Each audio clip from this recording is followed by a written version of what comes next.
Te doy la bienvenida al podcast de Innocabi, donde mis invitados y yo compartimos experiencias, estrategias, herramientas y modelos de negocio para aportar ideas que te ayuden a potenciar tu empresa o iniciarte en el mundo del emprendimiento. En innocabi.com encontrarás todas las herramientas, contenidos y estrategias que te ayudarán a convertir tu idea en un negocio real.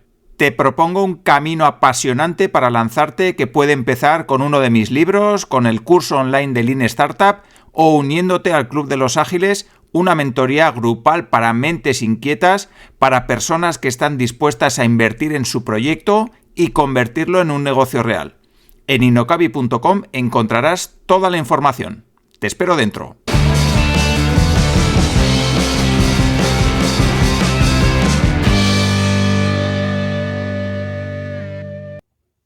Hoy hablamos con Rosa Montaña, médico, sexóloga, mentora, mi mentora en concreto, y experta en ventas, una de las mentes más ágiles con las que he tenido el gusto de cruzarme en los últimos tiempos, y además, si todo esto fuera poco, es prologuista de mi primer libro. Rosa ya estuvo en el episodio 198 del podcast de Innocabi, hablando de sexo, de emprendimiento y ventas, pero hoy vamos a centrarnos en hablar de ventas desde la confianza. Vamos a ver cómo vender dependiendo de cómo seas tú y cómo sea la persona que tenemos delante. Hablaremos de los eneatipos y de mentalidad porque todos necesitamos vender desde que nacemos. Así que con Rosa hablaremos de ventas, de tipos de vendedores y compradores, de mentalidad, de cómo afrontar un negocio, de lanzarse y hacer y de mucho más que estoy seguro que te darán un montón de ideas para aplicar a tu negocio. Y saludo ya a mi invitada de hoy. Hola Rosa y muchísimas gracias por estar aquí. Gracias a ti, Alfonso, siempre es un placer.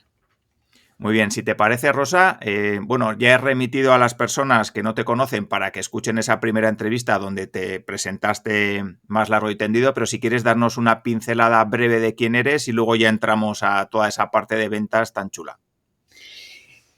Pues fíjate, ante quién soy cada vez lo tengo más difícil, Alfonso. O sea, yo no sé cómo alguien puede conseguir que le dicen quién eres y que te contesten en 30 segundos. A mí me parece casi un milagro. Porque ¿en qué hago? Sí, te puedo contestar que soy mentora y que soy estratega de negocios y que consigo enseñar ventas y hago un cierre más de un 85%, pero es lo que hago, no es lo que soy. En lo que soy, yo creo que hay una frase que me define mucho y es que soy folladora de mentes en ciernes.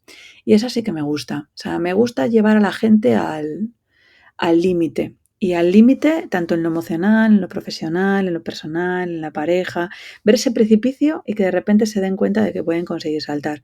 Entonces, todavía no sé definirme mejor, que sí es verdad que si ponen Rosa Montaña en Google, que además de encontrar mi teléfono, pues encontrarán 1000 cosas, pues que he estudiado medicina y que me especialicé en urgencias hospitalarias y en medicina de familia comunitaria, que hice sexología, pero todo eso es lo que hice. Ahora bien, creo que soy un culo inquieto, que no puedo parar quieta. O sea, esto es una pasada. He vuelto a estudiar otras 7-8 horas al día. Esto es una barbaridad. Cumpliendo casi 46 años, porque ahora mismo estoy en el tema de la inteligencia artificial y cómo llevar la inteligencia artificial a la estrategia de la venta. Y soy curiosa por naturaleza. Muy, muy, muy curiosa. Muy de los míos. Una persona muy leal. Y que sería capaz de matar justamente por mis convicciones o por mis valores. Entonces, ¿ante quién soy? Si a alguien le vale eso, pues esto es lo que van a escuchar. Perfecto, pues yo creo que a mí por lo menos me vale y espero que a las personas que nos están escuchando también. Sí que me gustaría hablar, porque has comentado que haces un montón de cosas, ahora te ha dado por la inteligencia artificial, has hecho medicina, sexología, eres experta en ventas, has hecho, bueno, no sé si cientos de cursos y de especialidades y de formaciones. Y sí que me gustaría que nos cuentes un poco cómo consigues llevar este ritmo de vida, porque para los que te vemos de fuera estás todo el día haciendo cosas. ¿Cómo lo haces? Organizándome. Igual que no soy procrastinadora para muchas cosas, porque para un mogollón de cosas yo procrastino la hostia.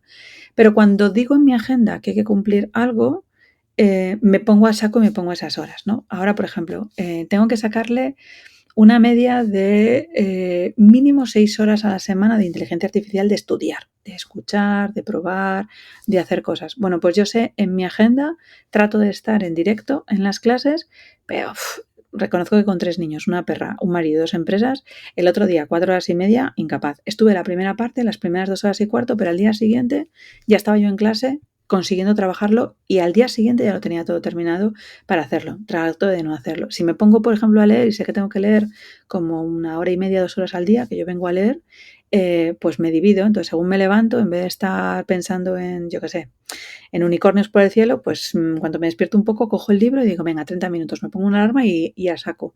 Y esos 30 minutos me pongo. Entonces, me gusta estar muy presente en lo que hago cuando tengo que hacerlo. Entonces, voy como un poco compartimentada en el cerebro masculino. O sea, yo siempre me he imaginado el cerebro masculino y es que esto lo hacéis muy bien, entonces yo he tenido que conseguir modelaros como si fuera una caja de herramientas, ¿no? Cuando yo lo vi en sexología lo vi así, entonces una caja de herramientas tiene como muchos departamentos, pero tú ves a un chico que abre un departamento, coge lo que tiene y lo cierra. Necesita otro departamento algo, coge y lo cierra. Ojo, esto es súper inteligente.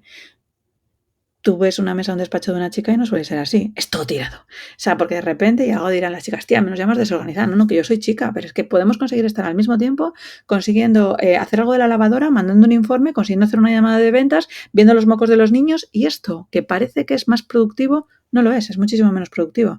Entonces yo trato, si estoy leyendo, cajita, cierro cajita. ¿Tengo que conseguir hacer un curso? Cajita, cierro el curso. Y entonces voy a trámites más pequeños y al final avanzo mucho más que el resto de las personas porque no consiste en dar grandes zancadas, sino en pasos muy pequeñitos para hacerlo todos los días como si fuera un buen hábito. Me gusta lo de las cajitas porque es verdad, y yo lo noto con mi mujer. Mi mujer tiene un montón de cajitas abiertas a la vez y yo la mía y punto, ya está. Es que, de verdad que la gente dice, no, es que los hombres piensan menos. Que va. Podemos aprender mogollón de cosas de un pensamiento más masculino. Yo tengo un pensamiento muy masculino como chica, pero a mí esa, o sea, me parece súper propósito. Tú coges un armario y esto pruébalo si quieres en casa. No cuentes el truco antes de eso, lo haces antes de subir la entrevista. Pero tú dices, vamos a organizar el armario. Entonces, ¿qué hace una chica? Coge de repente todo lo que hay en el armario y lo tira todo encima de la cama. Todo tirado. Y tú de repente empiezas en caos, porque ya empiezas a convulsionar. Cago en la puta, si es que no tenía que haber empezado, es que no tenía que haber hecho esto, es que no tengo tanto tiempo, ¿cómo lo voy a organizar? Al principio empiezas muy bien, quitas las cosas del armario que ya no vas a utilizar, las donas o las tiras si no te valen, yo qué sé. Y luego empiezas a colocar, oye, la primera hora de colocar un armario, de la hostia, ¿eh? De la hostia. Pero la segunda hora, la tercera y la cuarta estás tan cansado que lo vuelves otra vez a guardar todo y lo subes y cuando terminas el armario está peor que como había empezado. Un chico no es así. Yo esto lo he visto por mi marido. Tú le dices, vamos a organizar este armario. Entonces él saca un cajón, Claro. organiza un cajón y dice, todavía no estoy cansado. Segundo cajón, tercer cajón. Él a cabo de 3 días tiene todo el armario organizado. Y yo 3 días más tarde es que solo pensar volver otra vez a ponerme me está provocando urticaria. En el trabajo funciona algo muy parecido. Y si no, que lo comprueben los chicos y las chicas porque somos grandes generadoras de puto caos cuando queremos organizar algo. Y eso no funciona. Pues sí, es verdad, lo del armario es verdad también. Sí. Vamos a crear conflictos de pareja. Sí. Los que estén escuchando seguro que están pensando en sus armarios, en cómo ordenan las cosas en la cocina y en un montón de... Sí. Pero fíjate, te digo una cosa más, porque yo en aquel momento entendí que nunca iba a discutir más con mi marido. O sea, yo creo que he discutido 2 veces y las 2 veces fue porque no entendí este truco que te voy a contar ahora. Yo podía estar en el salón y estaba descansando, ¿no? Entonces me decía Sergio, Rosa, ¿dónde está la mantequilla? Y yo le decía, en el frigorífico. Su contestación a continuación es, no, no está. ¿Cómo que no está? Pero todo esto en voces, o sea, me refiero, en más de vez, pues yo estaba en el salón y él estaba en la cocina, no es que sea, mi casa no es una mansión, así que se podía conseguir comunicar que hay 3 metros, ¿no? De pasillo. Y yo le decía que sí que está. Rosa, que he mirado y no está.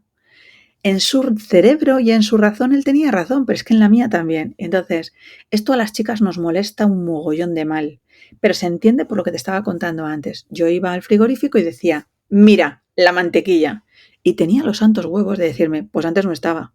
Y decía, habrá venido el ratoncito Pérez, no te jode. Pero claro, él había entrado y había visto el frigorífico y su mirada son 90 grados. Entonces estaba focalizado en lo que tenía que hacer en ese momento. La mirada de una tía es de 180 grados. Entonces vemos los perfiles de lo que hay alrededor. Entonces, si yo abro un frigorífico, estoy viendo la puerta del frigorífico y veo que está ahí la mantequilla. Pero no me tenía que conseguir girar el cuello. Un chico no es así. Claro, porque no debería estar en la puerta. Tiene que estar en el foco de los 90. Claro. Pero esto viene a hablarnos de qué es lo que hacemos con las ventas. Una chica puede conseguir tener abiertos 5 cosas al mismo tiempo y un tío coge una, la cierra, coge una, la cierra, coge una. ¿Qué problema es que no la cierra? Que no deja otras semillas. Por eso los chicos tienen que aprender a sembrar como sembramos nosotros y nosotros hacer una ejecución como lo hacen los chicos. Entonces yo, que vivo ahora con 4 hombres, cada vez que me dicen, mamá, no está, yo les digo, cariños, no te preocupes, tú gira la cabeza hasta que hagas 360 grados, como si fueras la novia de Chucky, exactamente igual. Entonces, claro, se ponen en una esquina, empiezan a girar el cuello y cuando, pues sí que estaba, ya no me tengo que levantar del sofá. Que no es por vagancia, es que me toca la moral un mogollón. Sí, sí, sí. A mí me recuerda eso al bolso de mi mujer, que le digo, ¿dónde están las llaves? ¿En mi bolso? Le digo, pues paso. Yo no meto la mano ahí ni vamos. Toma el bolso y búscalas tú, porque yo paso de entrar ahí. Ya lo he hecho otras veces y no hay forma de encontrar nada. De ahí es muy bueno que cuando nosotros no encontramos las edades, yo le digo a Sergio, por favor, puedes buscarlo. Al final es una complementariedad y en eso funciona todo. Sí, sí. Vale, pues si te parece, Rosa, vamos a hablar un poco de los eneatipos. ¿Qué son? ¿Por qué son tan importantes a la hora de vender y a la hora de, bueno, de entender a la persona que está ahí, pero también de entendernos a nosotros como vendedores? Mira, Alfonso, yo te diría que un eneatipo es una herramienta, ¿vale? Y la gente tiene que entender que es una herramienta para conocer tu estilo de personalidad. Y el eneatipo, cuando yo me fui a formar en eneatipos, nos dijeron que durante los primeros 7 años de vida es cuando se forma la estructura. Pero luego es como que queda hecha una zanja dentro de tu cerebro y entonces lo que puedes hacer es compensarla. A través de darte cuenta de errores cometidos, de mejoras, pero ya no pasas a otro eneatipo. Y entonces es una herramienta de personalidad que no valdría para que fuera única y exclusiva. Por eso yo creo que en las ventas no es que sepa el eneatipo y ya está. No, o sea, necesitamos el eneatipo, necesitamos el arquetipo, podemos conseguir utilizar, yo qué sé, formulaciones como haga la gente DISC, que utiliza más, o como su mentalidad sobre el dinero. Yo creo que hay muchas herramientas que tenemos que conseguir controlar, pero si tenemos solo una, o sea, si yo me tuviera que quedar solo con una y no tengo tiempo más, yo creo que tiraría el eneatipo. Porque me va a hablar mucho de cómo es esa personalidad de esa persona y si yo entiendo la personalidad y no quiero ser una mala persona, puedo conseguir hablar en el nivel que me está hablando esa persona. Por ejemplo, esto es muy fácil cuando uno entiende que está hablando por internet, tú me mandas un correo electrónico y yo, si yo sé que tú me vas a mandar un correo electrónico, te contesto por correo electrónico. Pero si tú me mandas un correo y estoy esperando un WhatsApp y te estoy diciendo que hijo puta, pues no es que no me estaba escribiendo, es que estoy aquí delante del WhatsApp y no me escribe, pues hemos tenido una discomunicación. Pues en las personalidades nos puede suceder lo mismo. Alguien que, por ejemplo, sea una persona muy futurista, muy que piense en el futuro y no tanto en el presente, pues la persona del presente no va a entender por qué el otro está diciendo, no, ahora no, es que te voy a vender, pero bueno, dentro de 6 meses, y el que está en el presente es como que dentro de 6 meses, y a lo mejor dentro de 6 meses estás muerto, tío. Entonces, tenemos que entender cómo funciona la personalidad de uno y otro para que no estemos hablando como si fuéramos indios, en el que hablamos, pero no llegamos a una conclusión. Y cuando nosotros hablamos, pero no nos entendemos, hay un resultado que no se va a cumplir. Y es que hay una venta que no se va a cerrar y un dinero que no va a llegar a tu cuenta. Entonces, claro que tienes que entenderlo, no solo para entenderte a ti desde tu eneatipo, sino para entender al eneatipo de la persona que tienes delante. Vale, y si tuviéramos que ir por orden, entiendo que primero es entendernos a nosotros mismos, ¿no? Para que luego podamos ver ese reflejo o no reflejo en las otras personas. Cuéntanos un poco cómo tendríamos que trabajarnos nosotros para saber de qué tipo somos. El tipo le vais a saber muy rápido. De hecho, hay muchísimos test de estos largos de eneatipo, que creo que son 105 preguntas el que hay. Entonces tú te metes, empiezas a contestarlas. Parecen que son iguales, pero no lo son, porque dentro de un test pues siempre hay como trampas para saber si has querido decir una cosa, entonces te lo vuelven a preguntar de otra manera. Entonces tienes que hacerte las 105 preguntas. El corto yo creo que no da tanta claridad sobre lo que tú quieres conseguir hacerlo. Entonces vas contestando y vas a saber si eres un 8, si eres un 9, si eres un 1, si eres un 2. Los eneatipos se dividen del 1 al 9. Y entonces lo lógico sería que si fuéramos todos súper hiper perfectos, ¿no? Como los dioses redonditos que nos dicen y demás, que fuéramos 0. El 0 no existe en el eneatipo. Entonces vamos a ver que cuando nosotros nos den un resultado, incluso cuando hagamos el propio test, pues a lo mejor te dice, bueno, pues es que tienes mucho de 8, mucho de 3 y mucho de 2. Y tú dices, pues que me salen de los 3, Rosa. Es verdad que hay uno que siempre suele tender a que sea un poquito más, que suele ser tu eneatipo. Pero tiene lógica porque los eneatipos se convergen y se apoyan un poco entre ejes y alas. Entonces es como si fuera un círculo al final, ¿no? Cuando yo doy clase de eneatipo, lo que hacen es que ven un círculo y ven cómo está en la relación de unos con otros. Y es tan bueno conocerte que primero tú haces el test, sabes un poco cómo es la personalidad de esa persona y te vas a dar cuenta que hay acciones que tú haces que no es que las hagas, o sea, las empiezas a entender. O sea, a mí lo que más me valió el eneatipo para entenderme a mí fue de repente decir, ahora ya entiendo por qué los demás no actúan así. Es que no tienen ese eneatipo. Pero primero fue conocerme yo, porque recuerdo además, fue una anécdota y yo flipé, porque cuando hicieron el cuestionario del eneatipo y nos pusieron unas cartitas, pues yo cuando lo vi dije, ¡joder, qué claro! Pero vaya mierda de ejercicio que nos están poniendo. Esto es evidente, somos emprendedores, somos todos un 8. Y entonces yo esperaba que el resto de los 34 compañeros que yo tenía, todos pensaban igual que yo. Y entonces cuando de repente dice la profesora, bueno, ¿quién de vosotros se identifica con el 8? Entonces voy yo y se lo levanto la mano y yo miraba a los demás como diciendo, pero ¿cómo no os vais a identificar con esto? Pero si esto es lo que tira, lo que va para adelante, lo que está creando, lo que está luchando, ¿qué me estás contando? Y entonces yo miraba a la gente y yo no daba crédito. Y entonces ella, como solo estaba yo, me dijo, Rosa, ¿puedo hacerte unas preguntas para que sepan tus compañeros cómo contestarías? Claro, porque el eneatipo va en tu personalidad. Entonces no tienes que pensar, es lo que te sale, no tienes que racionalizar lo que te están contando. Y entonces había una pregunta que a mí me parecía de la hostia, porque me preguntaban todo el rato sobre ella, y era, ¿qué es lo que tú harías si alguien se metiera contigo? Y entonces yo le miraría a los ojos, ¿qué es lo que te dijera si se metiesen contigo? Y yo le diría, frena, ¿eh? Entonces yo contestaba, ¿qué es lo que pasaría si se metían contigo? Entonces la tía solo hacía eso.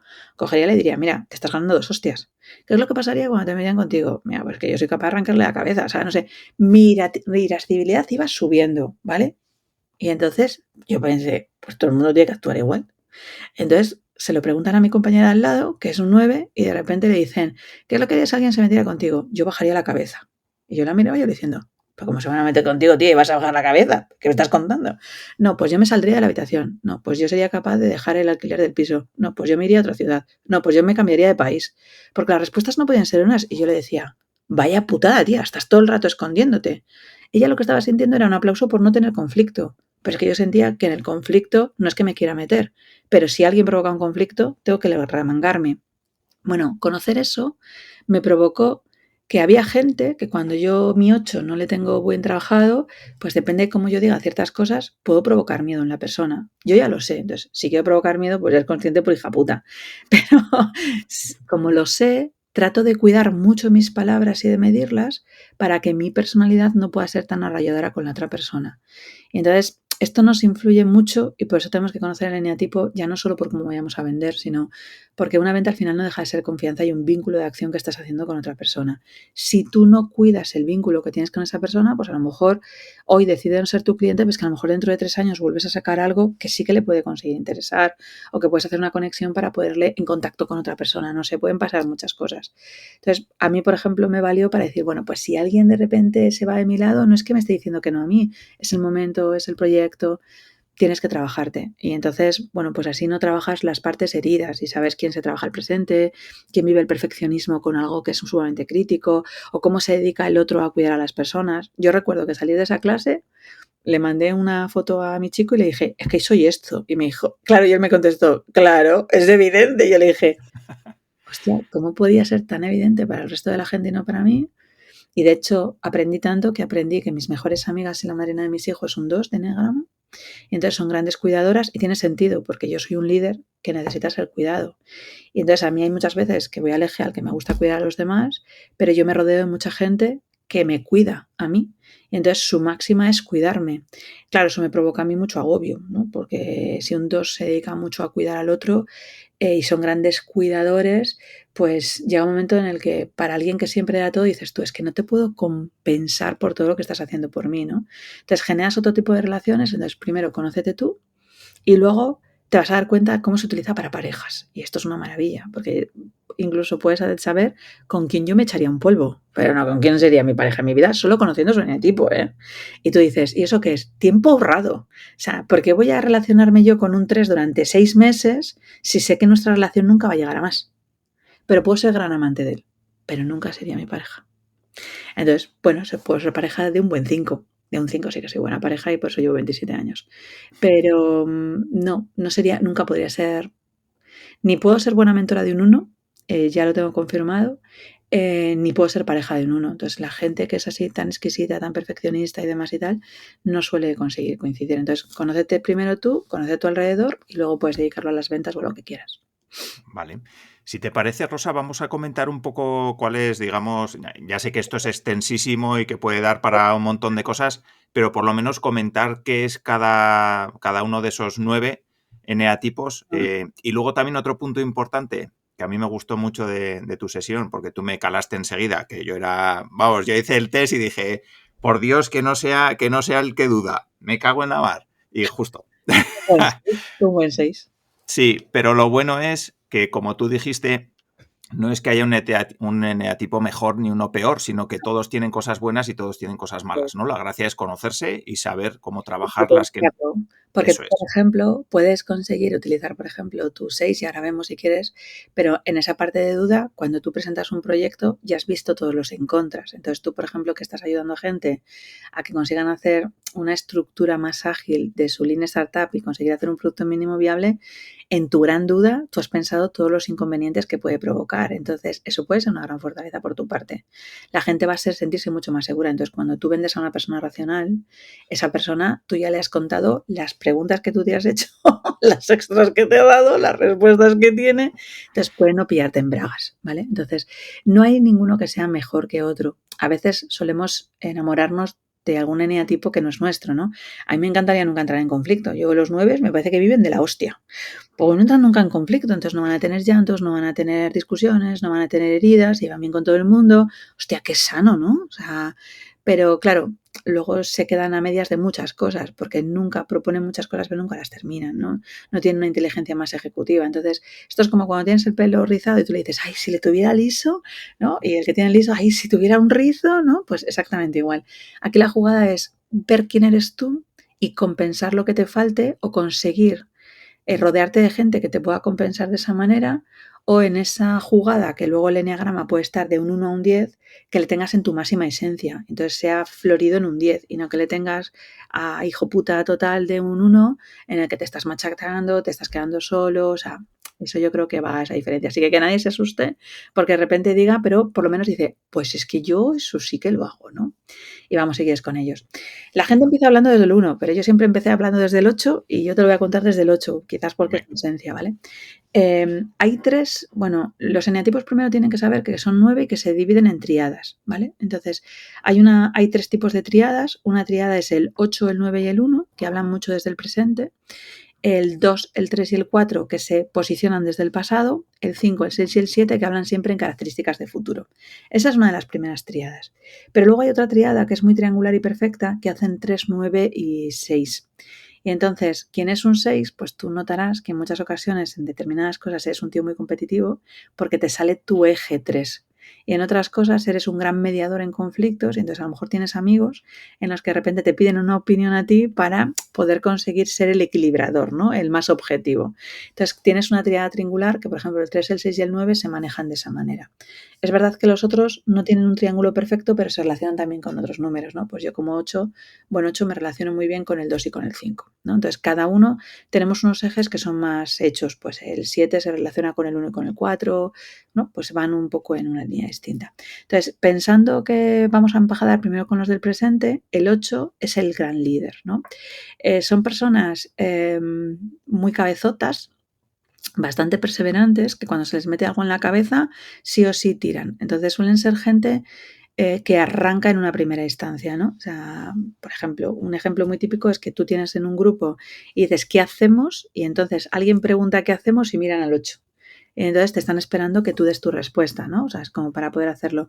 El 8, aunque no quiera darla porque está harto de tener que siempre proponer y demás y tal, su personalidad hace que dice, no, no, no, lo que tú quieras propon. Y pueden presentar 5 ideas distintas y dice, no me jodas, tío, si lo que podemos hacer es esto. Entonces, en nuestra esencia sirve esa parte de liderazgo, de jefe, de delegado de clase, ¿no? De capitán de un equipo, o sea, esa parte de tirar. Entonces es un poco como en una montaña la parte de la base y cómo pueden subir hasta arriba del todo y conseguir llegar a un perfil. Claro, hay cosas que son negativas. Arriba del todo no llega toda la gente. Y entonces, pues suele ser muy solitario. Entonces hay muchas cosas que ejecutan muy solos, les gustaría poder conseguir apoyarse a los demás, pero no pueden apoyarse en ese momento porque no están en la misma comprensión. Entonces, bueno, tiene cosas muy buenas. Yo siempre digo que los que son más veteranos, una Lola Flores, una Rocío Jurado, es ese prototipo de gente, de yo voy a por todas si lo tengo claro, y entonces se están presentando en ese presente. Y bueno, funcionan bien. O sea, si tú quieres tener, por ejemplo, un mentor, es muy sano si tú quieres crear cosas nuevas que sea un 8, ¿no? Porque te está sacando de tu caja. Entonces, no existe la posibilidad de no quedarte dentro de tu caja. Entonces, por eso hay mucha gente que los que dudan, pues es más fácil que vengan a mí, ¿no? Por ejemplo. Un 9 son gente que son grandes mediadores. Está muy bien para no tener nunca un conflicto con ellos. Como amigos, la posibilidad de discutir es cero. Pero la posibilidad de que terminen haciendo las cosas que te habían contado también puede tender a cero. Entonces, ¿qué Sí. sucede? Tengo un amigo que es ese, o sea, es... Es una pasada. O sea, porque además tú les llamas, incluso luego yo conociéndole, cuando he conocido el eneatipo, tenía un amigo que era muy 9, hacía un eje 369, pero estaba muy posicionado en el 9, ¿no? Entonces, cuando le salía su parte competitiva al básquet, le salía el 3, y cuando salía su parte informática, era un 6 de la hostia. O sea, es que la vida nos elige según nuestro eneatipo, ¿no? Podemos saber hasta qué carreras van a cursar nuestros hijos sabiendo cuál es su eneatipo. Es que es la hostia. Entonces, este chico de repente le decíamos, bueno, ¿quedamos para el cine? Sí, sí, además incluso nos lo podía haber propuesto él, ¿eh? Sí, sí, sí, pues vamos al cine, ¿qué te parece que van a estrenar esta película? Sí, sí. Y tú una semana antes le decías, oye, el viernes al cine, ¿no? Sí, sí, sí, a las 7, claro, claro, lo tengo aquí en la agenda. 3 días antes le decías, bueno, estoy deseando ir al cine. Buah, y yo a las 7 de la tarde nos vamos a ver y tal. Hostia, una hora antes de haber quedado al cine, siempre le pasaba algo. Oye, mira, es que ha pasado esto, lo siento, ojo, qué rabia, no va a poder ir, vamos a tener que verlo en otro momento y demás y tal. Y tú ya lo sabías. Es que lo peor de todo es que lo sabías y aún así seguías quedando. Entonces, el 9 suele tener grandes ideas, no entra en conflictos, consigue ayudar y demás y tal, pero cuando llega el momento de ejecución, se echan para atrás. Hemos tenido grandes presidentes del gobierno, en el S, incluso desde los dos partidos, tanto Rajoy como Zapatero son dos grandes 9. Entonces, hay pocos conflictos con ellos, pero no hay una ejecución, ¿no? O sea, es en esta parte. Pero como un liderazgo para que alguien maneje los hilos de detrás, va bien. ¿Y en pareja se pueden juntar dos nueves o no? ¿O eso tienen los días contados? No, no, sí, sí, claro que se juntan dos 9, pero nunca va a exigir a nadie al otro. Follarán poco entre tú y yo. O sea, bueno, sí, podemos hacer, bueno, es que me duele la cabeza, no sé qué, tal. No va a pasar. Lo habitualmente es que un 9 se pueda unir a un 6, por ejemplo, y tenga más predisposición a lo mejor ese 6 para poder hacer duda. Lo que va a haber con un 9 de verdad que le puedes tener con un gran amigo, es que no hay conflictos. Excepto que tú te entres en irascibilidad solo porque de repente te reviente, que te deje colgado. Entonces, por ejemplo, yo tuve una mentorizada, bueno, no era mi mentorizada, era como mi hermana menor, ¿no? O sea, es cuando tú eres emprendedora, a veces mentorizas a otra persona o le ayudas de ese apoyo, y me tocó un 9. Uf, hostia, vaya año que pasé, ¿eh? O sea, porque además yo decía, esta chica con el talento que tiene que hacer. Entonces yo la empujaba y decía, sí, sí, Rosa, lo voy a hacer, lo voy a hacer. Venga, entonces se empoderaba conmigo. Y cuando íbamos a hacer, ¿qué tal ha salido? Bueno, es que al final no lo he hecho. Entonces yo decía, esta tía no tiene sangre, por Dios, no tiene sangre. Y a mí lo llevé mal, porque además dejó su proyecto, volvió a su trabajo antiguo con toda la ilusión, una tía que tenía un talento súper bueno, pero cuando llegaba el momento de la verdad, se rajaba. Entonces, bueno, la costaba un poquito más. Una gran tía. El 1, son gente muy perfeccionista. De hecho, el 1 suele decir es que es negro o es blanco, no existe otra posibilidad y su verdad es su verdad. Entonces no suelen estar abiertos mucho a otras verdades.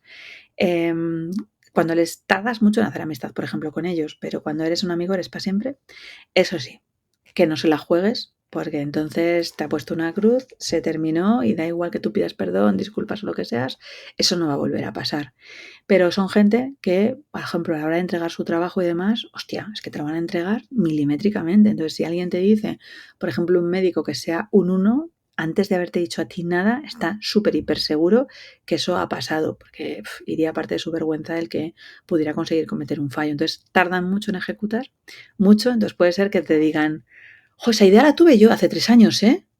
Buah, es que ya lo pensé yo, ¿por qué no lo hiciste? Bueno, es que no está del todo de tocada, ¿no? Entonces, bueno, te habla un poco de esa personalidad. 2, 3 y 4 son gente que piensa mucho en el pasado, necesitan mucho el cariño, están mucho arrepintiéndose a veces de cosas que sucedieron. Los 2 son los grandes cuidadores.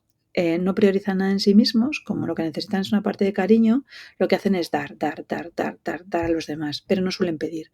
Y entonces son como grandes ollas express, tragan cuando le haces algo. Hostia, que no explote la express, porque si habéis visto alguna vez una cocina, es que todo sale se prepara un cisco tremendo. Entonces, suelen tardar mucho en explotar, te sueles llevar muy bien con ellos cuando son compañeros de trabajo, pero ahora bien, cuando explotan, que te pillen. El 9 es que no va a entrar ni siquiera en conflicto, pero el 2 sí va a entrar en conflicto cuando llegues a rebasar su nivel. El 9 desaparece, pues ya te digo que se va a otro país, pero el 2 si entra en conflicto contigo puede morderte. Nos han enseñado mucho, pero por la parte educativa, porque diréis, yo conozco a muchos doses, muchas de nuestras madres, abuelas y demás han sido grandes doses.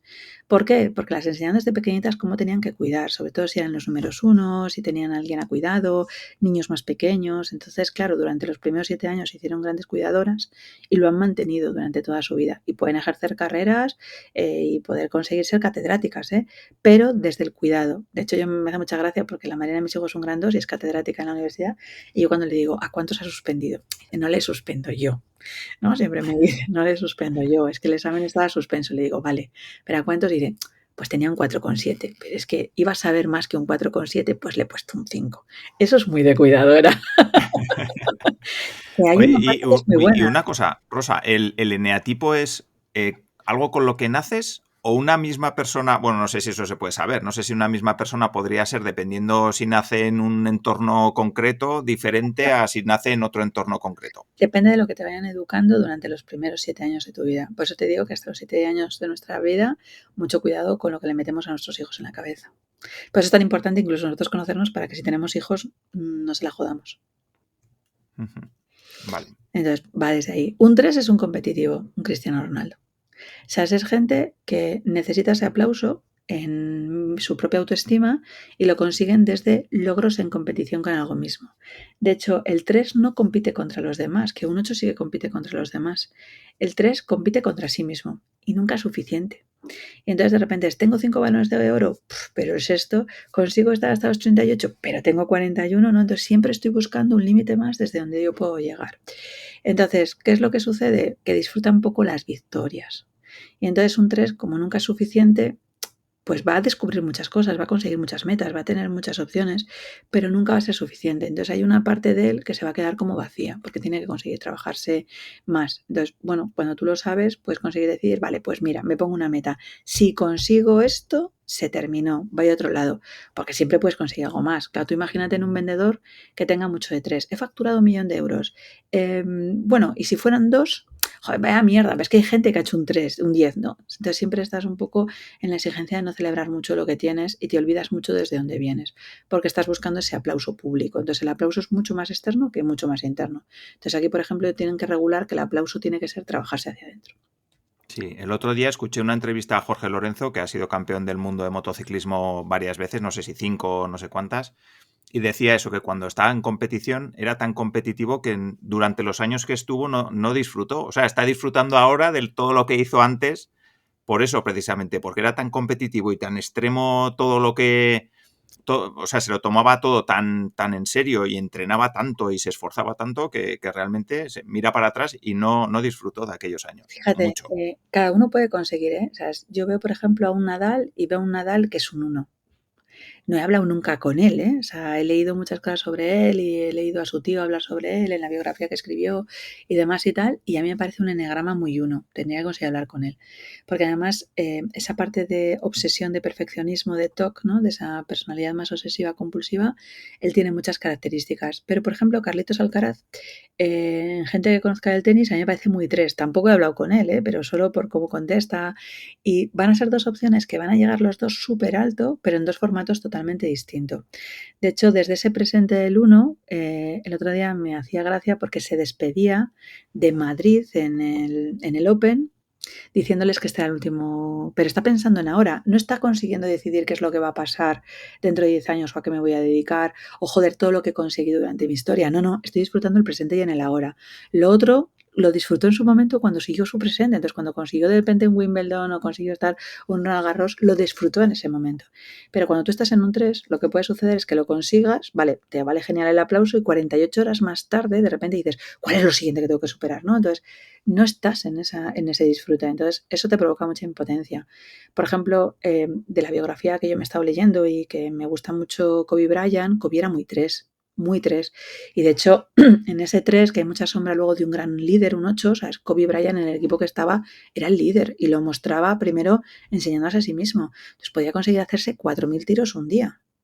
¿Por qué? Porque cuando llegaban a entrar sus compañeros él ya estaba casi cansado y seguía insistiendo, ¿no? Entonces, cuando tú escuchas, por ejemplo, a Pau Gasol hablar de Kobe, de su hermano mayor, tú le dices es que no podía ser de otra manera. Él te enseñaba cómo había que seguir hacia el siguiente reto y además conseguir una cosa, aplaudimos, vamos al siguiente reto, ¿no?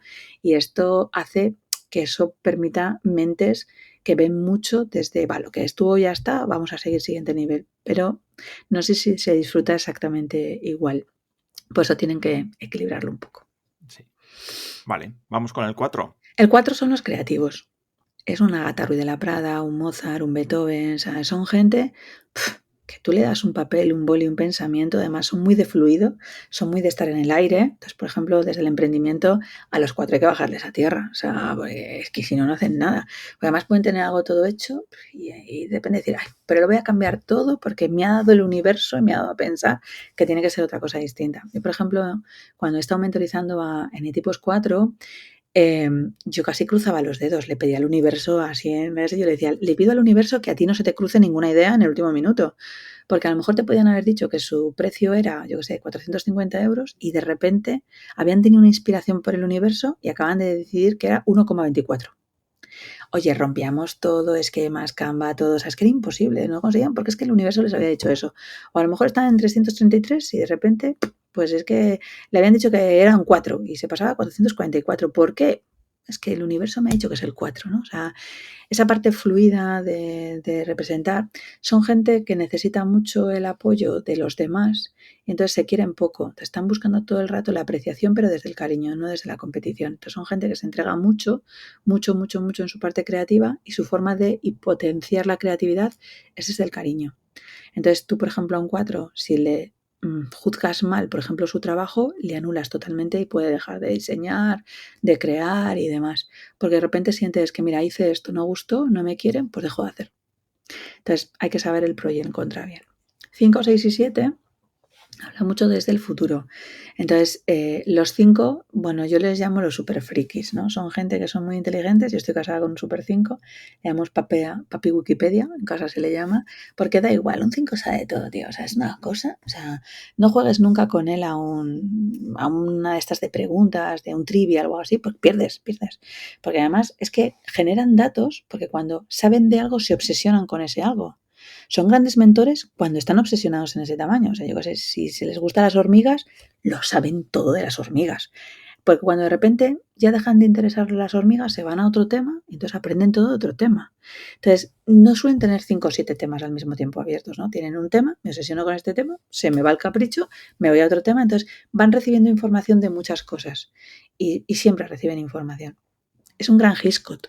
O sea, yo me imagino a Hitchcock, no he tenido la suerte de poder haber estado con él, ¿no? Pero tú ves en sus películas, es un gran maestro de lo que hace, ¿no? ¿Sabes? Entonces, cuando crea, hace algo muy, muy hacia afuera, muy de investigar todo, planos, colores, yo qué sé, el blanco y negro, por qué es esta escena, por qué es esta música, ¿no? Está todo como muy medido, pero cuando de repente hay algo que no ven, se meten dentro de la cueva, se meten dentro de su oscuridad y ahí no les sacas. O sea, es que el mundo les importa 3 cojones 44. Serían felices sin gente, porque ellos ya son felices consigo mismos, ¿no? Entonces ya no necesitan a nadie más.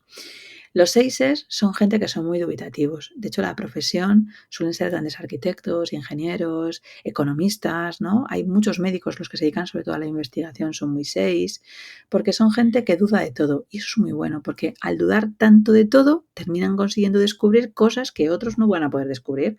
Porque yo les recuerdo siempre con la pregunta ¿y por qué? ¿Y por qué? Y esto, ¿y por qué? Y explícamelo. ¿Y por qué tendría que ser así? Entonces son muy racionales. Entonces están pensando mucho desde explícamelo, convénceme. Si me convences, te compro. Pero convénceme, ¿no? O sea, tienes que tener esa respuesta exacta y tienes que pensar no como tú les crees que les puede ayudar, sino dándoles la respuesta de lo que ellos necesitan conseguir escuchar. Porque el 6 ya te ha comprado antes o no te ha comprado independientemente de lo que tú cuentes, en todo momento. Y los 7 son los Peter Pan. Estos piensan hacia el futuro, pero el futuro que no quiere que llegue nunca. No es que estén pensando en el futuro, es que yo soy un gran Peter Pan porque prefiero ser un niño eterno. Entonces, tener un 7 como amigo es súper divertido, ¿eh? O sea, es súper divertido. Porque además te vas a ir todo el rato de juergas, son los que mejores cuenten chistes, están todo el rato viviendo el pasado, hostias, ¿te acuerdas de aquella jugada que hicimos, la borrachera que nos pillamos? Entonces, son grandes líderes desde la juerga. Yo no me haría socia de un 7 ni de coña. O sea, vamos, eso puede ser como la muerte. O sea, con otros 7, excepto que a lo mejor esa persona haga cosas de festivales o cosas de esas, pues a lo mejor ahí sí, pero no sé, tampoco saldrían los números, no, los de un 7 creo que no me haría socia en ningún momento. Haría otras cosas, pero socia no, me iría a acciones que montarías y luego terminan llegando. Entonces son gente que tienen una careta, tienen mucho humor, pero la verdad va por dentro, ¿no? Entonces tienen que conseguir cuidarse porque siempre están queriendo hacer reír a los demás y provocando un gran caldo de cultivo, pero por dentro pueden estar muy jodidos. Ese sería un poco un resumen de cómo pueden ser los eneatipos. Vale, pues muy, muy interesante. Yo creo que para las personas que están escuchando seguro que les ha clarificado mucho y es probable que más de uno se haya identificado ya en alguno de esos eneatipos. Y una duda que posiblemente tengan las personas que nos están escuchando. Vale, yo necesito hacer un test para conocer mi eneatipo. Sí. Pero ¿cómo voy a conocer qué eneatipo tiene la persona que tengo delante cuando quiero vender algo? Si no le he hecho el test, si lo acabo de conocer, si... Por cómo habla. ¿Qué consejo darías? Por cómo habla. Porque, a ver, piensa que en una venta al final lo más importante no es lo que tú cuentas, sino lo que tú preguntas, es la información que te da el otro. Y entonces, los grandes vendedores son grandes escuchadores y grandes preguntones. Entonces hay que hacer la pregunta exacta en el momento oportuno para que te den una respuesta que tú sepas traducir. Entonces, todo el mundo simplemente cuando empieza a hablar y tú le haces preguntas, desde, yo qué sé, ¿cuál es la película? Es que podemos ver el eneatipo en cualquier sitio, ¿eh? O sea, oye, cuéntame cuál es tu película favorita. Depende de cuál sea la película favorita, yo ya sé tu eneatipo. De hecho, además es que es súper gracioso, porque habrás visto la de Dune, ¿no? O sea, que ahora no te sé decir cuál es el... David Lynch, ¿puede ser? No sé, me parece que es... No sé, no sé porque no he conseguido verla hasta el final porque a nadie más en mi familia quiere verla. Entonces me cuesta mucho. Haber cogido a Sergio, ¿ves? Claro, esta es una película muy típica de un 5. Muy típica de un 5. Entonces tú ves la primera parte, yo me tomé la primera parte y al día siguiente, por amor, solo por amor, me fui a ver la segunda parte al cine. Cuando me enteré que hay más, eso no se le puede hacer un 8 primero porque, joder, te quedas como a medias, ¿no? Y segundo, que tú dices, hostia puta, me voy a tragar otras 3 horas y pico de esto que no entiendo muy bien todo lo que se ha gestionado. Un 5 te ha entendido absolutamente todo. Entonces, si por ejemplo alguien te dice la película Dune, que está ahora, pues si alguien te dice esa es mi favorita o es una película, un película, no sé qué tal, ya te está dando su tipo. Claro, yo soy más de Fast and Furious. Es muy 8. Entonces, claro, incluso las películas ya te está hablando. Entonces, cuando tú de repente reconoces a la persona y has estudiado un poquito y con una fase social, sabes por el tipo de libros que escribe, por cómo son los comentarios, cuál es su tipo de música, y te está vendiendo a hacer una señal de cómo es el eneatipo, ya sabes mucho. No obstante, para los que quieran saber más, que no se agobien. Pienso, o sea, no sé cuándo saldrá el podcast, pero en breve vamos a crear un curso que va a trabajar bien los eneatipos, no solo para poder entenderles, sino para que podamos conseguir saber un extra. ¿Qué preguntas tendrías que conseguir hacer para reconocer qué tipo de eneatipo tiene la persona? ¿Cómo sería la respuesta que te tendría que dar esa persona para que podamos conseguir adelantarnos? Y repito, no dejas una herramienta. ¿Cómo le vendería a esa persona? ¿Cómo puedo levantar las objeciones de ese tipo de eneatipo? Incluso siendo yo como sabiendo cuál es mi eneatipo, en qué tengo que conseguir yo pisar el freno de mano y cuál va a ser mi objeción para no poder vender a un eneatipo de eso, porque al final un negocio tiene que llevar una venta, ¿no? Entonces, si tú no tienes esa venta, pues ya sabes que si hoy no comes, hoy no vendes, si no vendes, hoy no comes, así que no vamos a tener esa opción. Con el eneatipo, esto solo nos da una destreza más para que nuestras ventas no es que no existan, sino que sabiendo esto podamos multiplicarlas y crecerlas más. Entonces, bueno, lo vamos a sacar aparte. Creo que es un curso y una formación que solo con escuchar y hacerte los datos específicos y voy a hacer pruebas, ¿no? Esto va a ser un poco más contundente, la gente va a decir, hostia, ¿y esto? Porque no lo sabía. Así que bueno, si alguien quiere saber más de eneatipos para saber preguntas específicas, que se quede en rosamontana.com, que en algún momento en la newsletter lo sacaré y cuando salga va a estar primero para esa gente y luego probaremos con el resto. Vale, pues perfecto. Si cuando salga el episodio ya ha salido, lo dejaré en las notas del programa y si no, por lo menos, pues que se suscriban a tu newsletter y ahí van a recibir seguro Información. indicaciones de cómo llegar a ese curso. Eso Que es. vamos, que yo lo que he visto de neatipos contigo, la verdad que es para volarte la cabeza. O sea que No, y además, recomendable 100%. fíjate si tú le preguntas, porque en esto no os lo he contado. Por eso te digo que yo cuando hago una formación solo la repito si de repente tengo más aporte de valor para ese tipo de formación. Si no vuelve a hacer algo, soy un 8, me aburro. O sea, no existe opción.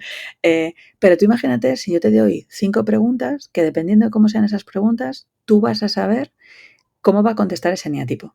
Pero yo te digo, por adelantado, Alfonso, cómo va a contestarte un 8 y cómo te va a contestar un 1. Y entonces tú cuando vas a hacer una entrevista con una persona, haces la pregunta y tú dices, hostias, es un 1. A partir de ahí, tú ya sabes cómo tienes que cambiar el tipo de venta que tienes que llevar preparada, ¿sabes? Porque cuando tú vas a vender, lo lógico es que conozcas a esa persona, conozcas su personalidad, su eneatipo, puedas saber el arquetipo de lo que tiene, cómo habla, qué proyecto querría conseguir tener, qué es lo que ha tenido. Tú puedes tener información y hoy mismo estamos en la era de la información. O sea, tenemos redes sociales, vemos cómo escribe un email y yo cómo escribo un email, una persona puede saber cuál es su eneatipo y tú dices, ya, y ahora que vamos a tener inteligencia artificial, ¿vas a adivinarlo exactamente igual? Hombre, se supone que la inteligencia artificial está haciendo un modelaje de la persona que la ha enseñado. Si yo enseño a mi eneatipo, pues mi inteligencia artificial va a llevar mucho de 8 en mi eneatipo. Entonces, claro, incluso mi inteligencia artificial, cuando yo creo un cuento o cualquier cosa, podemos conseguir valorar cómo es el eneatipo. O sea, sabiendo el tipo de eneatipo que está teniendo la inteligencia artificial, no es la inteligencia, es lo que yo estoy cultivando sobre las personas que anteriores. Entonces, si queremos hacer un buen uso de la inteligencia artificial para que nos adapte a nosotros, incluso vamos a poder saberlo desde ahí. Entonces, ¿cómo cambiaría todo? O sea, porque a lo mejor yo ya sé que como tengo un eneatipo 1, yo no salgo a lo mejor a venderle en la primera sesión. Como ya lo conozco, te lo voy a vender en la tercera. Entonces, en la primera voy a hacer que veas, en la segunda que tengas testimoniales y en la tercera voy a contarte qué beneficios vas a obtener tú de eso. Acá a lo mejor la venta cambia. Porque a un 8 no le des 3 entrevistas, se te van a tomar por culo en la segunda. O me lo vendes en la primera o en la segunda no tienes oportunidad. Pues esas preguntas me van a adaptar para que sea. Y ahí yo creo que tenemos un juego muy bonito que hacer. También es verdad que depende cómo sea la persona. También puede ser muy manipulable, ¿eh? Y esto tú dices, ¿y si alguien, por ejemplo, que aprende de ventas, Rosa, aprende de eneatipos y me manipula, cómo voy a saber yo? Pues justo por eso tienes que formarte. Porque aunque tú no vayas simplemente a vender a otros, tienes que reconocerte para reconocer qué tipo de estrategias puede estar utilizando la otra persona y decidir qué aceptas y qué no aceptas. Entonces, incluso como comprador, deberías de poder saber cuáles son los trucos o las preguntas que te está haciendo para poder reconocerlo y conocer incluso a la persona que te está vendiendo. Esto me parece muy interesante y luego la manera que tienes de adaptar todo lo que vas conociendo, ¿no?, a las ventas también, porque tú también hablas mucho de terapia sistémica y de hecho tienes también formación relacionada con este tema y un poco también lanzas ese mensaje, ¿no?, que es interesante conocerlo no solamente para la parte de vender, sino también para reconocer y que no te hagan a ti manipulación a la hora de vender, ¿no? Eso es. De hecho, una de las cosas que, por ejemplo, ahora que estamos con el primer grupo de terapia sistémica, que lo estoy probando ya todo, hemos visto que, por ejemplo, mucha gente habla de escalas, ¿no? La escala es una herramienta que se utiliza sobre la terapia sistémica breve, que es una terapia que se centra en soluciones, ¿no? Yo llevé la escala al nivel de las ventas. Desde, no sé si iba a decir mi obsesión, ¿no? Me di cuenta que yo no quería enseñar terapia sistémica, para la cual me había formado desde el punto de vista terapeuta, desde el punto de vista de las ventas a cualquiera. Bueno, pues eso es algo que va a cambiar. Y me doy cuenta porque en el fondo yo no tengo que decidir si esa persona es buena o no. O sea, pero tal cual es. Y lo ofreceré en gente que a lo mejor ya sabe vender y quiere llevar sus ventas a un nivel superior. Y a lo mejor no habrán pasado por radar, ¿eh? Que esto yo marcaba antes una obligatoriedad de pasas por radar y entonces te dejo en sistémica. Porque si tú sabes vender y yo te puedo llevar a otro nivel, tengo obligatoriedad de poder enseñarte, porque al final puedo conseguir tener a gente en radar y que me salgan igual hijos de puta. O sea, que me fío que no hay opción para ello. Entonces, yo no voy a ser la persona que te diga cómo vas a tener que utilizarlo. Te voy a enseñar a utilizarlo de la mejor forma posible. Ahora bien, el cómo tú lo utilices, yo no puedo conseguir modificar tu opción. Es como yo no, cuando yo te digo a alguien, ¿no? Yo te ayudo. Mentira, yo no te puedo ayudar. Yo puedo acompañarte a que tú te ayudes a poder conseguir gestionar tus propias mierdas, pero yo no puedo quitarte las mierdas. Ojalá sería así, cobraría 1000 veces más, te quitaría la mierda y a tomar por culo, ¿no? O sea, ya está. Pero no es posible. Pues en esto de la sistémica me ha parecido que esto también es un cambio de una perrería mía, ¿no? O sea, yo pretendo que la gente salga con una formación X para poder acompañar a gente de una forma determinada en sus negocios, pero es que yo no puedo conseguir hacer un cambio de esa personalidad de la gente. Entonces, ¿por qué si la herramienta está funcionando tan bien y llevamos 3 sesiones y la gente está acumulada la tapa de los sesos, pero total bestia, en la última fue muy, muy bestia? Es que yo no tengo por qué conseguir bloquearlo solo para esta gente cuando puedo llegar a otros vendedores que sí que ven esa posibilidad de escalabilidad. Entonces, lo voy a sacar fuera. Vale, vale. Muy interesante. Otro punto que estás tocando últimamente, que no sé si es por influencia de Sergio o porque os habéis juntado los dos y tal, es el tema de la gestión, ¿no? Del dinero, de que las personas en general tienen muy poca cultura financiera, no saben primero ahorrar y luego invertir. Entonces, también es un punto bueno, que estáis desarrollando ahora. Cuéntanos un poco por qué lo habéis hecho y qué expectativas tenéis. De hecho, quizás a lo mejor él sí que te interesa para poder entrevistarle, aunque vas a tener una conversación más lenta, pero creo que te va a gustar mucho hablar con Sergio en una entrevista de podcast, así que te invito, se lo diré para ver si te le puedes traer, porque vais a ver una percepción distinta de un gran Super 5 dedicado, que él era neurólogo, bueno, sigue siendo neurólogo su profesión, pero lo dejó y ahora dedica todo ese tipo de mentalidad al tema de las finanzas. Una de las cosas que vemos es que si tú no entiendes cuál es tu arquetipo, hay gente que es capaz de vender mucho o no de vender nada, pero no porque sea bueno o malo, sino por el tipo de mentalidad que tiene sobre el dinero. Entonces hay gente que puede conseguir tener ingresos económicos de 10.000 euros al mes y al final del mes tiene 150 euros en la cuenta. Y tú dices, ¿cómo puede ser, chaval? Porque no ha aprendido ese tipo de gestión. Y es que nadie te ha enseñado sobre el dinero. Pero cosas que son muy básicas, alguien dice, pues yo tengo un Excel y lo controlo ya. Pues el otro día, ayer, por ejemplo, que estuvimos viendo la defensión aprendida del termostato financiero en Radar, una de las chicas de repente dijo, es que a mí esto me pasa, o sea, yo gano de repente más y entonces como tu cabeza no está pensando en que puedes ganar más, a continuación lo derrochas. Cuando te digo lo derrochas es, pues le he comprado a mi hijo 3 pares de zapatos nuevos que no tenía no sé qué, he cogido un viaje para mis padres para que se vayan a Canarias y de repente el dinero que tenías vuelves a estar otra en la misma cantidad y tú dices, pues sí he ganado más, pero como no te sientes merecedor de lo que significa, si tú no corriges y no conoces tu termostato, esto no viene a pasar. Y yo creo que en el dinero hay varias cosas que tenemos que trabajar. Una es el tema de la mentalidad, que en Show Me the Money trabajamos mucho para que te des cuenta de todas las creencias limitantes de lo que te han educado tus padres, tus familiares, no como a la hostia, sino porque es lo que conocían ellos. Luego, educación financiera básica, que no es posible que nosotros vayamos a un banco y no sepamos hablar el mismo idioma que ellos, porque no se nos puede olvidar una cosa, y es que un banco es un negocio privado. Entonces, un negocio es para que ellos ganen dinero, no para que ganes tu dinero. Oye, les interesa mucho que si tú ganas más dinero, pues te quedes ahí, pero los que van a ganar dinero seguro son ellos, no tú. Entonces, bueno, a veces pensamos que el del banco es nuestro colega, que por cierto es muy bueno en ventas. Si tú te vinculas emocionalmente, te sabes cómo se llama tu perro, tu nieto y demás, es más fácil que le pongas un fondo de pensiones, ¿no? Y luego, por otra parte, cuando ya tienes todo ese concepto claro, o sea, pues yo qué sé, ahora mismo que estamos con las declaraciones de la renta, el otro día Sergio me comentaba y decía, hay que ser panolis, tío. O sea, la gente es tonta y encima todavía se felicita porque qué suerte que Hacienda me va a devolver 2.000 euros. Y lo celebran. Y dice, pues estos son tontos. O sea, pero además se lo decía desde la buena intención, porque tú dices, no te están dando un dinero que no sea tuyo, es un dinero que te extrajeron a ti primero y que ahora te devuelven porque saben que te cobraron más de la cuenta, ¿no? Pero claro, te están devolviendo 2.000 euros que a lo mejor tú les podías haber tenido en septiembre y te les devuelven en julio o en noviembre, porque además cuando te devuelven dinero no suele ser al día siguiente, suele ser unos meses más tarde. Vale, Sí, sí. a lo mejor has tenido 14 meses de ese dinero que no ha estado contando a tu favor. Cuando te devuelven esos 2.000 euros que te quitaron, ya no tienen ni el mismo valor por la inflación. Y entonces de repente tú te devuelven 2.000 euros, que a lo mejor ahora es lo que puedes hacer con 1.500 euros en el tránsito. Entonces tu dinero no vale lo mismo, tú no has podido conseguir amortizar para que el dinero trabaje para ti y encima te felicitas por todo ello, que esto es la hostia, ¿eh? O sea, es que bien lo han hecho consiguiendo marcarlo desde esa línea. Entonces, primero necesitan tener un poquito de educación financiera básica para que todas estas cosas no pasen. Y una vez que tenemos dinero, tenemos que plantearnos una cosa. Y es que o nosotros empezamos a pensar en nuestro futuro próximo a corto, el medio y largo plazo, o vamos a estar mal. Porque de hecho, tendemos todo a que el Estado no puede responsabilizarse, papá Estado, de todos nosotros. Entonces estamos contando con un dinero. No sé si ayer has visto una nueva revolución que ha salido en LinkedIn, que empezaba es: yo no pago las pensiones que no voy a cobrar. Y entonces hay gente que se está negando a pagar ciertos impuestos porque es como: tú pagas estos impuestos para que el día de mañana te pague una pensión. Pero si se está viendo que a mí no me vas a poder pagar la pensión, porque yo voy a estar pagando por las pensiones de otros, ¿no? Entonces ya empieza a haber un movimiento muy fuerte de gente joven que nunca va a poder conseguir cobrar la pensión, que se está planteando que porque tiene que pagar la pensión de los abuelos. Entonces, si de repente se cierran a pagar ciertas cosas o se van o no hay tránsito para verlo. Entonces, tú no puedes depender de que papá Estado te diga o que ponga tantos impuestos que la gente se agobie tanto que ya no pueda conseguir mantener, sobre todo para temas de empresarios y emprendedores, que lo que es lo que está sucediendo ahora, ¿no? Que la gente se está yendo, entonces dejas un país en la ruina. Entonces, tú tienes que conseguir plantearte es cómo vas a generarlo tú sabiendo que yo me mantengo las castañas del fuego. Y esto es no para que tú sigas trabajando y generes dinero, que sí, sino para que el dinero que tú generas al mismo tiempo le pongas a trabajar y entonces te genere un beneficio para ti.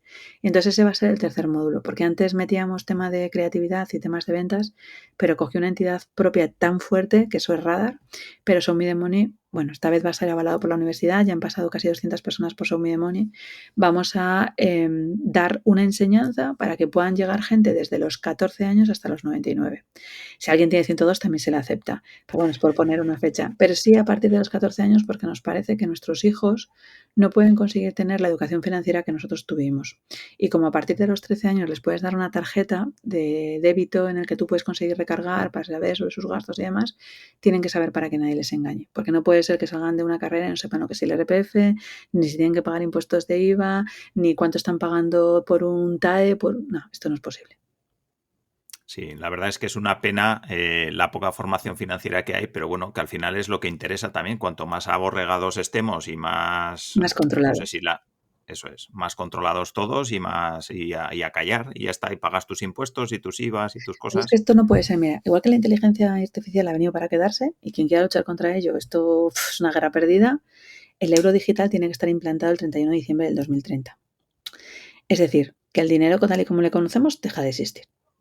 Y ahora, pues tú puedes conseguir decir: ¡ay, ahora me van a controlar! Esto es lo primero. Evidentemente, vamos a estar mucho más controlados. Entonces, o entiendes más del dinero para que puedas conseguir saltarte reglas y poder conseguir hacer cosas que te facilite a ti ciertas estrategias, o estás vendido.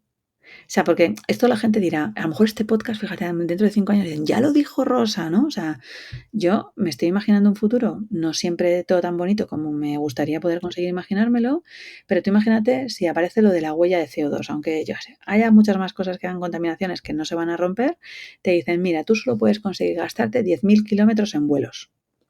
Y como lo voy a tener todo desde el euro digital y puedo conseguir saber, o sea, aparecerá en mi hacienda que yo llevo 9.725 kilómetros y me sale un negocio de la historia, me tengo que ir a Chile desde España para poder dar una conferencia y me dirán: ups, pues usted ya no puede ir, es que ya se ha gastado la huella de CO2 ambiental, ya no va a poder conseguir gastarla, porque tú ahora mismo eso no es controlable.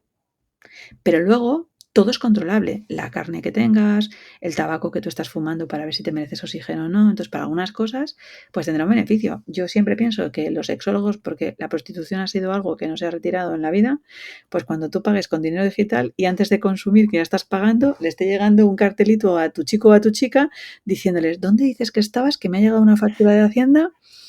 Pues habrá Sí. otra serie de situaciones. Entonces, yo creo que es imprescindible con lo que se nos avecina, ya no solo desde un futuro de pensiones, de dinero y demás, que controlemos mucho y sepamos de dinero. A mí me parece imprescindible. Sí, sí, sí, es fundamental. Y además, el otro día escuchaba un podcast, no sé si era el de Juan Ramón Rayo, que hablaba que, no sé si para 2000, bueno, el Banco de España había hecho un estudio de cuántos inmigrantes necesitamos dentro del país, puesto que cada vez la natalidad es más baja de las personas del país y que a 2000, no sé si era 2050, creo, hace falta 37 millones de inmigrantes. O sea, algo que No, es... eso no he sabido. Pero esto ya está pasando en Japón, ¿eh? O sea, en Japón ya están pidiendo extranjeros que tengan niños para poder conseguir trasladarse y te dan un sueldo de 3.000 euros para ir a ciertas ciudades porque no pueden conseguir mantener a las personas. O sea, no han generado una natalidad como para poder hacer un mantenimiento de un país. Entonces ya está pasando. Por lo tanto, lo único que vas a poder conseguir saber es de ello. Y cuanto antes, mejor. porque a lo mejor te das cuenta de, yo qué sé, cómo tus vacaciones no cuestan. Mira, un ejemplo que a nosotros siempre nos hace mucha gracia, ¿no? Tú dices, te has comprado un piso y tú dices, ¿cuánto estás pagando? ¿Cuánto has pagado por tu piso? Y la gente te dice 240.000 euros. Es mentira. No es que te quieran mentir, es que están mintiendo ellos mismos. Tú dices el precio por el cual le pagaste y firmaste ante el notario, pero no has metido gastos de notaría, de gestión, impuestos, ¿no? Cuando tú terminas de pagar el piso, a lo mejor 25 años más tarde, has pagado por ese piso 333.000 euros, no 240.000, ¿vale? Entonces, pero la gente eso no lo suma porque yo pago, pero es que no sé ni cuánto estoy pagando de interés, ni cuántos años estoy pagando de intereses anteriormente, cuando tendrías que conseguir saberlo, incluso cuánto me va a subir la cuota si de repente me pasa un cambio de interés variable o si de repente hay un cambio de inflación de qué es lo que me está sucediendo con mi dinero. Que ya no solo es que me pueda subir el tema de la hipoteca, sino que es que mi dinero vale menos, por lo tanto voy a hacer menos en la lista de la compra. Pero cuando tú vas a vender ese piso, la gente no sabe que si tú le compraste por 240.000 y de repente lo vendes por 290.000, tienes que conseguir pagar impuestos a Hacienda, porque has tenido un beneficio de 50.000 euros. Por lo tanto, primero que no les has tenido y segundo que encima tienes que pagar por un beneficio que has obtenido sobre eso. Y entonces te quedas ahí como diciendo, hostias, o sé cómo son las reglas o soy idiota del todo. Entonces, claro que hace falta. Claro que hace falta aprender sobre dinero. Entonces, aquí nosotros no somos economistas, y que esto quede claro, y además Sergio creo que lo dice muchísimas veces. Él ha conseguido que solo trabajando y entendiendo sobre el dinero, que ya gane más por sus acciones con dividendos que lo que ganaría siendo neurólogo. Entonces, claro, nuestra proyección es que yo no asumo que nadie me va a pagar un plan de pensiones, sino que voy a tener una rentabilidad suficientemente alta para que solo los intereses de lo que me están provocando esas acciones, sin tener que vender el valor y teniendo un recurso que incluso puedo dejárselo a mis hijos, que me pueda conseguir estar manteniendo mi libertad financiera, que al final saber de dinero es para que tú puedas tener una libertad financiera y hagas lo que quieras, como quieras, cuando quieras y con quien quieras, ¿no? Pero ninguno de los dos somos economistas y de hecho es llamativo porque hemos tenido 5 economistas en la formación que cuando nos dijeron, pero ¿qué vamos a enseñarte nosotros?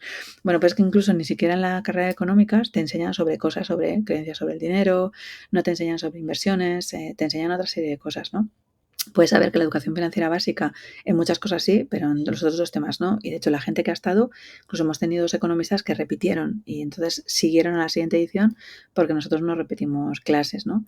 Bueno, ahora la línea es que para cualquiera pueda hacerlo y además a un precio bastante ridículo, porque hemos decidido que fueran, al final están pagando 1.800 euros, o sea, por saber en temas de finanzas, pero incluso para gente que tenga menos de 22 años, que este es un poco nuestro aporte de valor para el 2024, que paguen solo 750 euros. Y de hecho el primero que va a estar en clase es mi hijo. Entonces ya empezamos a tener chicos de 21 años, 20 años, que sus padres, para que no tengan sus mismas creencias que ellos, les están poniendo en julio, agosto y septiembre, que es cuando van a ser las clases, antes de que empiece el cole, a que puedan conseguir entender. Y que, bueno, que por lo menos que nadie les engañe. Vale, ¿y ese curso lo tenéis repartido en esos meses en horarios concretos o van a ser formaciones en vídeo o cómo lo tenéis pensado cómo va a ser? Sí, a ver, lo más seguro es que nosotros demos la clase para que la gente tenga su tiempo y su espacio y pueda hacerlo en vacaciones, son como mini píldoras en el que vas a trabajar ese material, por lo menos esta primera edición desde la universidad, y luego te vas a reunir con nosotros para que nos cuentes que lo has escuchado, que lo has visto, que has empezado a hacer cambios, porque lo que queremos es que la gente, de hecho yo tengo un objetivo, este no es el de Sergio, pero este es el mío, que cuando terminen la formación 3 meses después hayan conseguido ahorrar más de lo que ha costado directamente el curso, que de otra manera no lo habrían hecho para que el curso realmente sea gratis. Pero les vamos a dar las clases, estarán grabadas con nosotros, con mini píldoras y ejercicios muy específicos y luego cada semana te tendrán que sentarse, porque se lo habremos dado por adelantado, y conseguirán hablar con nosotros para sus dudas, sus cambios, qué es lo que les está funcionando, qué no, para que no se empiecen a dar cuenta de todo esto cuando termine la formación. Y luego cada 15 días van a tener que leer un libro de economía, porque si tú cambias creencias pero no metes información nueva sobre temas de economía, entonces vamos a dividirte el libro para que tú entiendas todo el aporte de valor y aprendizajes que está dando el libro, no solo en tus primeras líneas, sino pensando fuera de la caja toda la extracción de lo que puedes conseguir tener. Entonces, al final van a leerse, creo que van a ser 7 libros, 6-7 libros, para el mínimo producto viable, ¿no? O sea, pero vamos a poder conseguir dar esa formación también para que si alguien quiere leerse 20 libros, que tengan libros de economía para poder conseguir leerse. Y de hecho, la gente suele pensar que la economía es un rollo, les han metido ese concepto, qué asco, números y tal, se van a necesitar sumar, restar, multiplicar y dividir. O sea, no necesitas saber absolutamente nada más, cualquiera puede hacerlo. Por eso a partir de 14 años un chico puede hacerlo y además el concepto es que todos empezamos desde cero y lo vamos a contar como para que ellos puedan entenderlo. Vale, pues perfecto. Pues ahí dejaré también en las notas del programa ese mensaje para las personas que estén interesadas, pues que puedan apuntarse. Y nada, Rosa, yo creo que hemos tocado un montón de temas muy chulos, muy interesantes, pero no te puedo dejar escapar todavía sin preguntarte algo que pregunto a todas las personas que visitéis el podcast y más a ti, que eres autora de, ya me he perdido, no sé si son 12, 13 libros o más. 12, hay 2 que están en camino, pero ahora como estoy con esto de lo de la formación, le he parado un poco. 12 libros, sí. ¿Cuál es la pregunta? Vale, pues que me recomiendes algún libro. Aparte de los tuyos, lógicamente, que esos ya los recomiendo yo. Pero algún libro que te parezca interesante, que hayas leído últimamente, porque además eres una lectora insaciable, o sea que seguro que tienes por ahí alguno que nos puedas recomendar. Además, últimamente, cuando yo me meto en mi cueva, me meto mucho a la lectura. Entonces, hoy tengo 50 libros de objetivo para este año, pero ya hemos superado la mitad y todavía no hemos llegado a mitad de año, así que va a haber más por encima. Pues mira, te voy a recomendar uno que a mí me ha gustado mucho. Tengo varios, es que esto que me acabas de hacer ahora mismo es difícil, de contestar. ¿Me dejas recomendar 4? Venga, sí. Mira, recomendaría el último de Robin Sharma, el de la riqueza que el dinero no puede comprar. Ya empezamos a trabajar sobre temas de mentalidad en el dinero, pero va a haber que hay como 8 áreas de tu vida, tanto en la pareja, en el desarrollo personal, en el tema del dinero, y de hecho a veces pensamos en riqueza solo desde el punto de vista económico de cuánto dinero tienes en el banco, pero puedes conseguir tener, yo que sé, 20 millones de euros dentro del banco y ser el más pobre porque no tengas absolutamente a nadie, ¿no? Incluso hay gente que dice, ¿cómo puede ser que teniendo 200 euros en el banco seas tan feliz? Bueno, el que tiene 200 euros en el banco no es tan feliz, pero tendrá posiblemente un gran NEA tipo 7 que consigue hacer que no se preocupe justamente por las facturas. Pero podemos compensar las dos cosas y entender que la riqueza no solo simplemente el dinero, entonces genera como muchos hábitos, no sé, tiene 100 y pico capítulos el libro, son capítulos muy cortitos, que te permite saber hacia dónde tienes que mirar hacia adentro. Entonces, si alguien ha leído El Club de las 5 de la mañana de Robin Sharma, que es un gran libro también, a mí me ha gustado mucho más este, solo que es más de tripas hacia adentro, o sea, no es tanto hacia afuera, es hacia adentro. 2 libros que van un poco por la misma tipo de filosofía, pero me parecen bestiales, son Momentos Perfectos de Eugenio Kelly. Momentos Perfectos te habla del presente, de vivir mucho el presente. Es a una persona a la que le diagnostican un glioblastoma multiforme, de hecho no termina de escribirlo él, el último capítulo lo escribe su mujer, entonces empieza a darse cuenta de que era un gran alto ejecutivo, directivo, que ganaba 100 y pico mil euros al año y de cuántas cosas dejó de hacer en su vida porque no supo conseguir priorizar ese en sí mismo, ¿no? Entonces siempre pensó que había un futuro próximo a corto, medio, largo plazo y a veces eso no llega, ¿no? Entonces, que hagamos una filosofía sobre esa reflexión me parece muy interesante. Martes con mi viejo profesor, de Mitch Albom, es una gozada, creo que está en la 20 y tantas edición, escrito en más de 20 y tantos idiomas. Habla de un tío que consigue descubrir cómo a cualquier cosa de la vida que te pase, cualquier cosa tiene un plus de ventaja, incluso en situaciones sumamente jodidas, y cómo tienes que aprender a despedirte de la gente y sentir que ese momento es diferente. Es una persona a la que le diagnostican una ELA, una esclerosis lateral amiotrófica, una enfermedad bastante jodida, porque se te paraliza todo el cuerpo, hasta toda la musculatura, por una desmilinización hasta llegar a la musculatura respiratoria. Entonces sueles morirte ahogado, pero la lucidez de la cabeza es bestial porque sigue recordando absolutamente todo, ¿no? Entonces, como incluso de situaciones muy complicadas como que te tengan que limpiar el culo, puedes conseguir hacer un agradecimiento. Hijo, para poder conseguir agradecer todo lo que tenemos, un libro en el que vas a llorar, seguro, porque hay momentos en los que te permites conseguir encontrarte, pero es un libro de agradecer la vida que tenemos, incluso que cuando pasemos por un momento muy jodido, yo lo he leído en un momento muy jodido de mi vida, darme cuenta de que tampoco pasa nada. O sea, ni los éxitos son eternos, ni los fracasos son eternos, y lo que somos eternos es aquellos vínculos que podemos hacer con la gente a la que queremos, ¿no? Y cómo tenemos que cuidar eso, me ha parecido brutal. Y te voy a dejar un último libro que Creo que en gente que tiene que ver con el dinero, si no quiere conseguir aprender con nosotros, que deberían de hacerlo y meterse en Show Me the Money, la psicología del dinero de Morgan Housel creo que les va a dar también un punto de vista en el que si cuando escuchas a Morgan te das cuenta de que no vas a aprender sobre la pasta, bueno, desconecta porque eres idiota. O sea, te van a dar hostias hasta el carnet de conducir.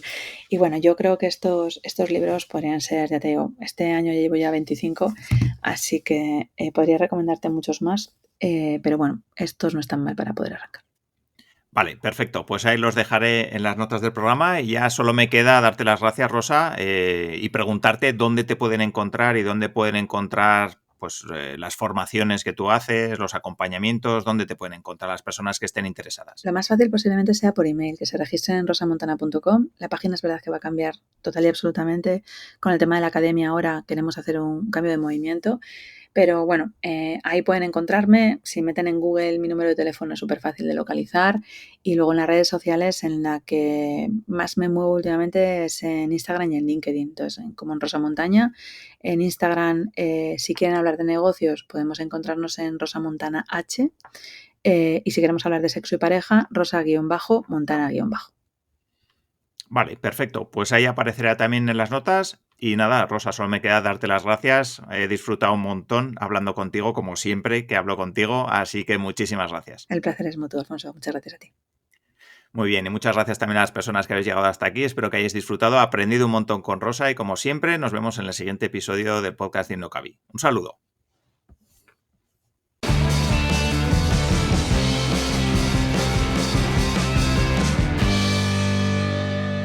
Espero que este episodio te haya ayudado y te haya aportado experiencias, estrategias y herramientas que te ayuden a potenciar tu empresa o a iniciarte en el mundo del emprendimiento. Recuerda que en innocabi.com encontrarás todas las herramientas, contenidos y estrategias que te ayudarán a convertir tu idea en un negocio real. Puedes empezar con uno de mis libros, con el curso online de Lean Startup o uniéndote al Club de los Ágiles, una mentoría grupal para personas que están dispuestas a invertir en su proyecto y convertirlo en un negocio real. Toda la información en las notas de este episodio y, por supuesto, en innocabi.com. Nos vemos dentro.